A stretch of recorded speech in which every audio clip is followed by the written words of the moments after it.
ओम नमः शिवाय। प्रिय भक्तजनों, आज मैं आपको नवरात्रि के पहले दिन की देवी माता शैलपुत्री की कथा का श्रवण करा रही हूँ, जिसके माध्यम से आप जानेंगे माता शैलपुत्री का जन्म कैसे हुआ। अगर आप यह प्रेरणादायक कथा सुन रहे हैं तो पूरा सुने, इसे आधा अधूरा छोड़कर जाने की गलती ना करें। इस पवित्र कथा के माध्यम से आप माता रानी से नई सीख प्राप्त करेंगे, इसलिए इस पवित्र कथा को पूर्ण भाव और निष्ठा के साथ सुने और भगवान शिव और माता शैलपुत्री का आशीर्वाद प्राप्त करें। तो चलिए कथा को प्रारंभ करते हैं। आज से शुरू हुए शारदीय नवरात्र। शारदीय नवरात्र माँ नव दुर्गा जी की उपासना का पर्व है। शारदीय नवरात्र भगवती दुर्गा जी की आराधना का श्रेष्ठ समय होता है। नवरात्र के पावन दिनों में हर दिन माँ के अलग अलग रूपों की पूजा होती है, जो अपने भक्तों को खुशी, शक्ति और ज्ञान प्रदान करती हैं। नवरात्र का हर दिन देवी के विशिष्ट रूप को समर्पित होता है और हर देवी स्वरूप की कृपा से अलग अलग तरह के मनोरथ पूर्ण होते हैं। नवरात्र में होती है माँ के इन 9 रूपों की पूजा। नवरात्र के 9 दिनों में देवी भगवती के 9 अलग अलग स्वरूपों की पूजा उपासना की जाती है। पहले दिन माँ शैलपुत्री, दूसरे दिन माँ ब्रह्मचारिणी, तीसरे दिन माँ चंद्रघंटा, चौथे दिन माँ कुष्मांडा, पांचवे दिन माँ स्कंद माता, छठे दिन माँ कात्यायनी, सातवें दिन माँ कालरात्रि, आठवें दिन माँ महागौरी और 9वें और अंतिम दिन माँ सिद्धिदात्री की पूजा की जाती है। नवरात्र के पहले दिन विधि अनुसार घट स्थापना का विधान है। प्रिय भक्तों, नवरात्र के पहले दिन माँ दुर्गा के पहले स्वरूप शैलपुत्री माता की पूजा की जाती है। शैलपुत्री माता की कृपा आप और आपके पूरे परिवार पर सदा सदा के लिए हमेशा बनी रहे। नवरात्रि का पहला दिन बहुत महत्वपूर्ण होता है और आज के दिन हम माँ शैलपुत्री की स्थापना अपने घर में करते हैं, जिससे हमारे घर के सभी दुख कष्ट दूर हो सके। शास्त्रों के अनुसार अगर हम नवरात्रि के पहले दिन कुछ विशेष कार्य कर लेते हैं तो इससे माता रानी शीघ्र प्रसन्न हो जाती हैं और फिर हमारी जो भी पूजा होती है, प्रार्थना होती है, माँ उसे जल्द ही स्वीकार करती हैं और हमारे जीवन में आने वाली समस्त बाधाओं को दूर करके अनेक कामनाओं को पूर्ण करती हैं। भक्तों, आज की इस वीडियो में हम एक छोटी सी कहानी के माध्यम से सबसे पहले यह जानेंगे कि नवरात्र की पहली देवी माँ शैलपुत्री का जन्म कैसे हुआ था और उनकी पूजा करने से हमें कौन सा आशीर्वाद प्राप्त होता है। साथ ही इनकी एक छोटी सी कथा का श्रवण करेंगे। भक्तों, आज की यह वीडियो आपके लिए बहुत विशेष होने वाली है, तो आप सभी से विनम्र निवेदन है कि इस वीडियो को पूरा अंत तक देखें, जिससे नवरात्रि की सभी देवियों की कृपा आपके और आपके घर परिवार पर हमेशा के लिए बनी रहे। भक्तों, मैं माता रानी से प्रार्थना करती हूँ कि इस साल की नवरात्रि आपके लिए शुभ और मंगलमय हो। चलिए जानते हैं कि माता शैलपुत्री का जन्म कैसे हुआ था। भक्तों, प्राचीन काल में एक बार ब्रह्मपुत्र राजा प्रजापति दक्ष ने एक भव्य यज्ञ का आयोजन किया, जिसमें उन्होंने सभी देवताओं को आमंत्रित किया, परंतु भगवान शिव को निमंत्रण नहीं भेजा। राजा दक्ष भगवान शिव की जीवन शैली और उनके सरल स्वभाव से अप्रसन्न थे। जब देवी सती ने यह सुना कि उनके पिता ने भगवान शिव का अपमान किया और उन्हें यज्ञ में आमंत्रित नहीं किया, तो यह सुनकर माता सती अत्यंत दुखी हुई।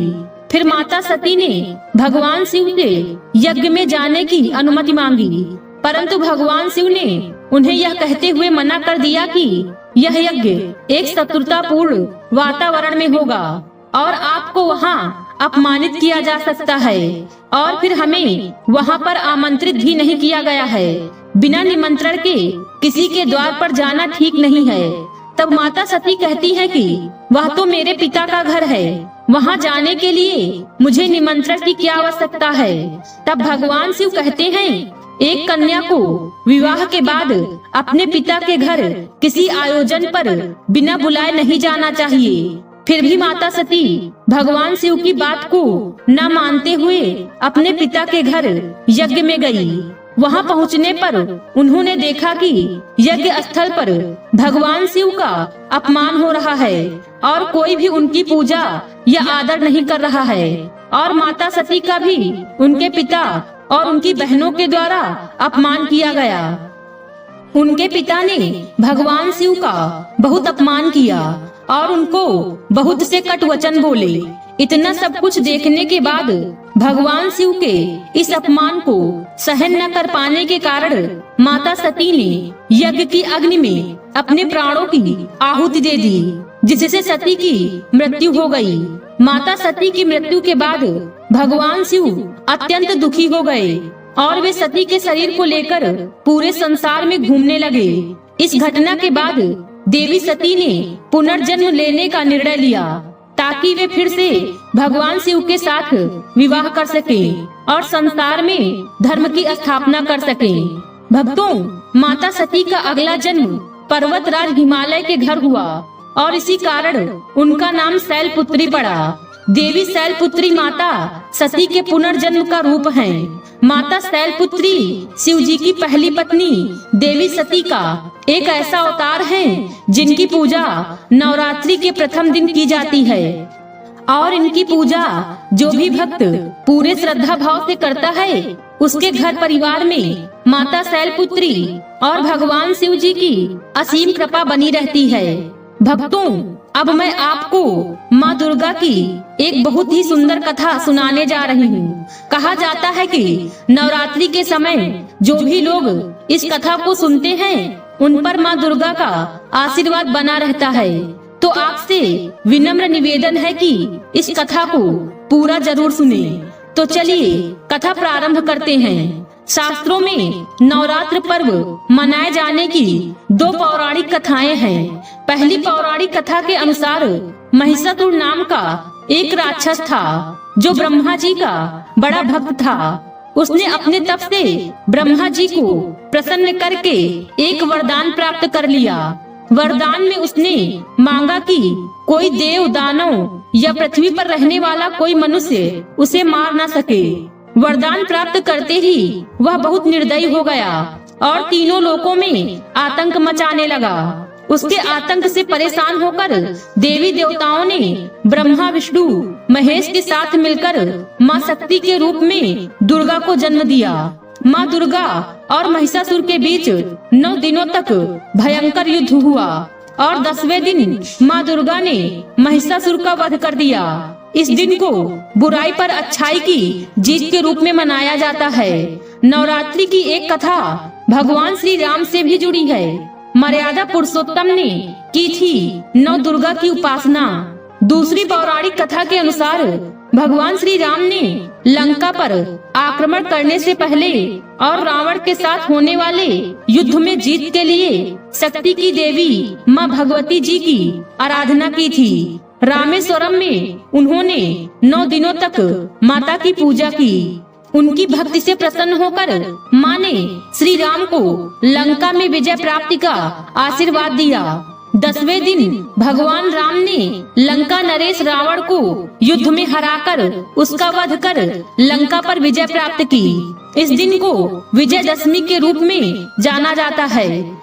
कहते हैं मर्यादा पुरुषोत्तम श्री राम द्वारा किया गया नवरात्रि का यह उपवास ही हर साल नवरात्रि के पावन पर्व के रूप में मनाया जाता है। आज की वीडियो में बस इतना ही।